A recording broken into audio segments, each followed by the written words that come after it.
Jungle.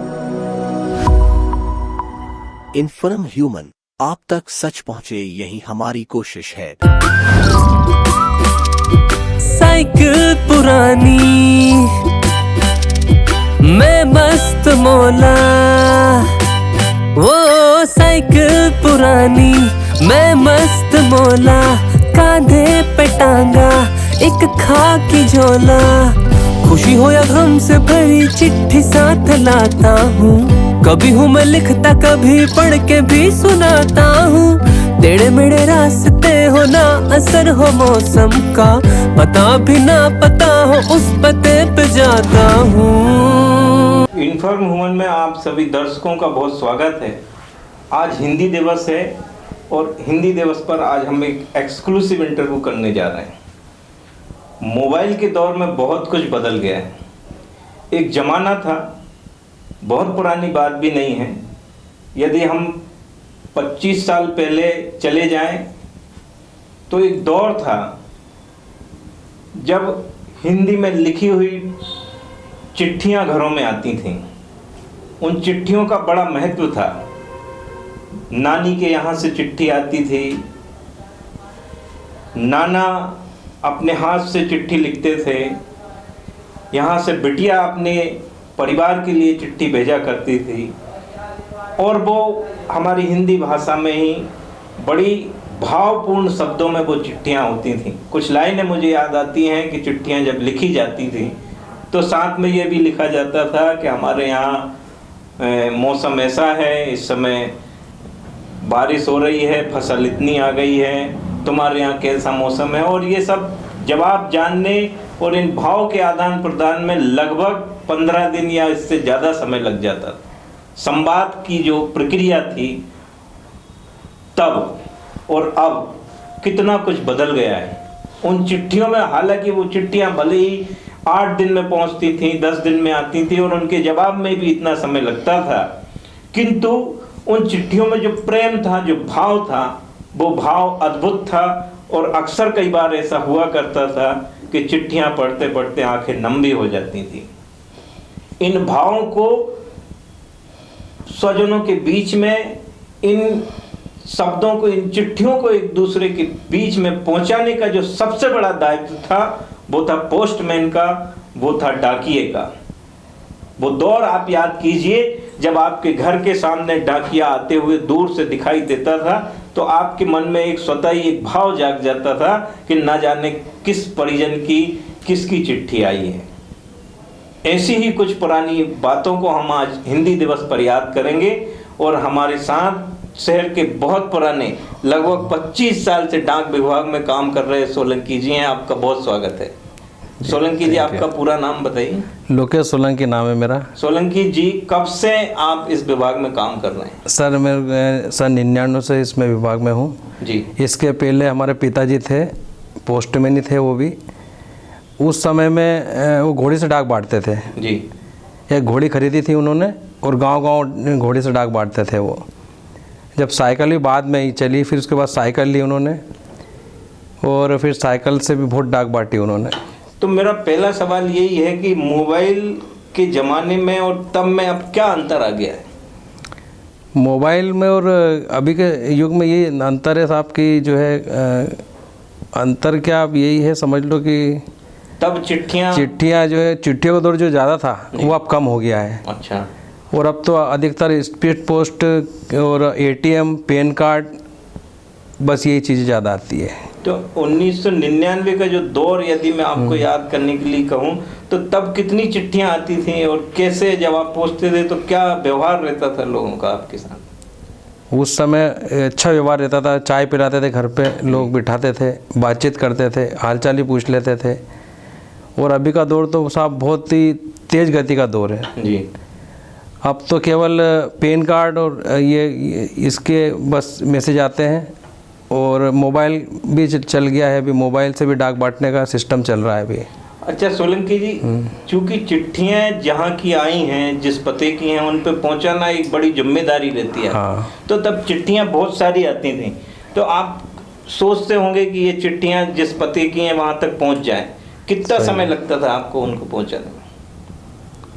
Sir सुबह से शाम हो जाती थी, लेकिन शाम तक भी बांटते थे हम उसको, जी। कंप्लीट करना कुछ किसी भी हालत में, कि विभाग का दायित्व हम पे पूरा उन्होंने ये सौंप रखा कि हमको मालूम नहीं, कैसे भी करके चिट्ठियाँ बांटो आप।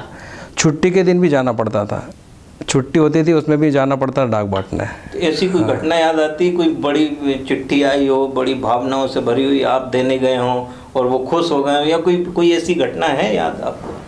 हाँ, जैसे पहले ये इंटरव्यू कॉल भी ऑर्डिनरी चिट्ठी से आते थे जी। कई के बुलावे पे, और हम जब वो लेके जाते थे तो बहुत खुश होते, बोले हमारा इंटरव्यू कॉल आ गया यार, बोले अब हमको नौकरी लग जाएगी ऐसा। अच्छा, राखी के टाइम भी चिट्ठियाँ ज़्यादा आती? हाँ, राखी पे अभी राखी पे बहुत चिट्ठियाँ आई। हमने करीब रात के 8 बजे तक चिट्ठियाँ बांटी। छुट्टी तो रहती नहीं राखी की हमारी, रात के 8 बजे तक चिट्ठी बांटी। फिर दैनिक भास्कर वालों ने भी हमारा फ़ोटो वगैरह लिया। तो अभी राखी पे चिट्ठियाँ अभी भी आती हैं? हाँ, बहुत चिट्ठियाँ आती राखी बाकी बंद हो गई कि अभी चल रहे हैं? राखी पे तो आती ही है सब। राखी दूसरी पे चिट्ठियाँ आने दूसरी तो कम हो गई है, अंतर्देशीय भी कम हो गए हैं, पोस्ट कार्ड भी कम हो गए हैं। अब तो मोबाइल पे सब बातचीत हो जाती है। पहले ग्रीटिंग भी बहुत आते थे दिवाली पे हमको फुर्सत नहीं मिलती थी ग्रीटिंग बांटने में, इतनी ग्रीटिंग आते थे। अब ग्रीटिंग का दौर भी खत्म हो गया। हुआ है आपके साथ पहले कि आप चिट्ठी लेके गए हों और उनको पढ़ना नहीं आता हो, फिर आपने पढ़ के उनको सुनाया भी हो? हाँ, कई जगह 2-4 जगह भी ऐसा हुआ मेरे साथ जी। कि जैसे कम पढ़े लिखे के या कोई चिट्ठी देने गए कि साहब अब आप ही पढ़ दो, हमारे पास टाइम नहीं, हमको याद भी नहीं कैसे क्या पढ़ना है। पढ़ के भी सुनाया उनको। तो जैसे जब आप बस्ती में जाते होंगे, दूर से आप दिख जाते होंगे लोगों को आते हुए, कैसा भाव रहता था उन लोगों के उसमें? प्रेम बहुत रहता साहब, बहुत प्रेम भाव से। अच्छा, एक दिन पहले बता देते वो कोई तो कि साहब हमारी चिट्ठी आने वाली, आप आ जाना, ऐसा नहीं हो कि वो मिस हो जाए। तो हम याद रखते थे उसकी, और वो फिर नाश्ता भी कराते थे हमको। अच्छा।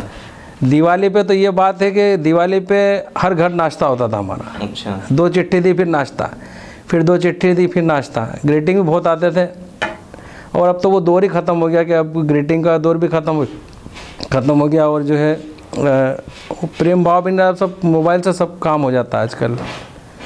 अच्छा, कोई ऐसी कोई दुख भरी घटना भी कोई याद आती, कोई चिट्ठी का संदेश आया हो किसी के घर, आप लेके गए हो, फिर वो दुखी हो गए हो? नहीं, ऐसा तो दौर नहीं आया। शोक पत्रिका आती है तो वो दुखी भी होता है कि अरे यार कहाँ शोक पत्रिका ले आए यार, कोई अच्छी खबर लाना थी यार।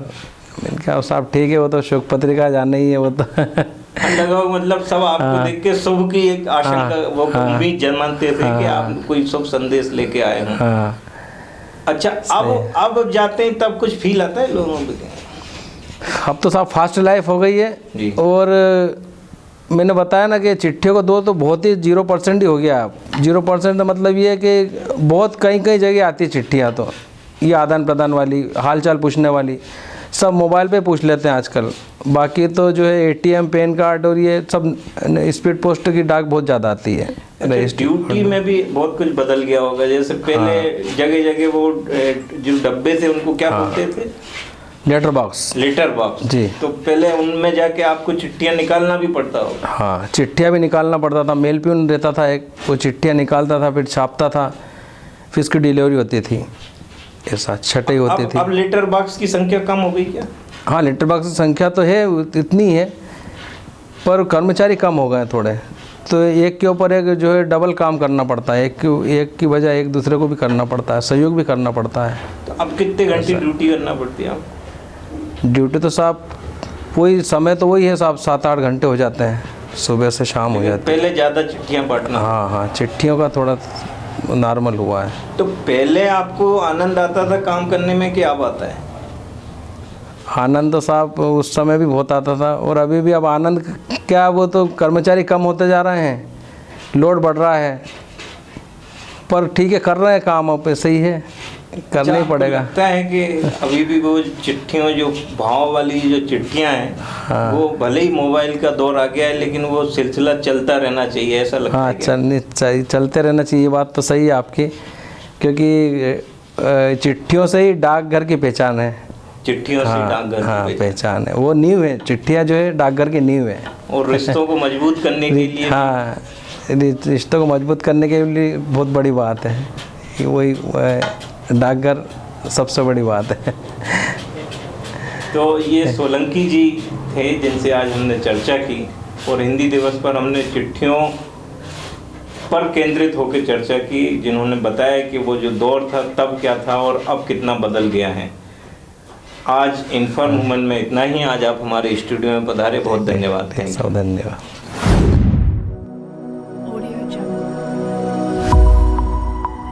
इन्फॉर्म ह्यूमन, आप तक सच पहुंचे यही हमारी कोशिश है।